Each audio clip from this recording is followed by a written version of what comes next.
अनुपमा, राजकारणामध्ये वेळ आणि संयम या दोन गोष्टी अत्यंत महत्त्वाच्या असतात. आपण ज्या प्रकारे बातमी दाखवली होती की युती तुटली आहे, तेव्हा युती तुटली हे जाहीर कोण करणार याची वाट हे दोन्ही पक्ष बघत होते. आणि अखेर ज्या प्रकारे संयम दाखवत दोन्ही पक्षांनी जोर बैठकांचं सत्र सुरू केलं होतं आणि त्याच्यामुळे एकंदरीतच कोण जाहीर करणार याची वाट दोन्ही पक्ष बघत होते.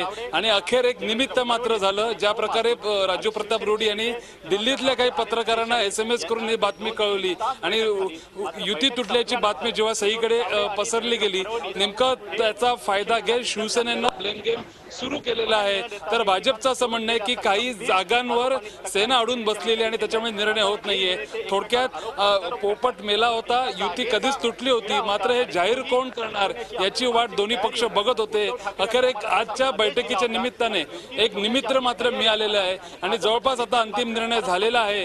आता अधिकृतरित्या दोन्ही पक्ष समोर येऊन कोण सांगतात, सेना सांगते की भाजप सांगते, भाजपच्या कोर कमिटीच्या बैठकीनंतर भाजप हे जाहीररित्या सांगते का सेनेचे नेते मातोश्रीवर गेल्यावर मातोश्री करणं तशा प्रकारचं जाहीर केलं असतं, हे बघणं महत्त्वाचं ठरेल. अर्थातच हे जाहीर करताना आता कोण कोणावर कशा प्रकारे दोषारोप करतंय, एवढ्या जोर बैठकांमध्ये कुठले फॉर्म्युले खेळले गेले, कुठल्या फॉर्म्युल्यांवर चर्चा झाली, ते का मंजूर झाले नाही, या गोष्टी सुद्धा आता टप्प्याटप्प्याने बाहेर येतील.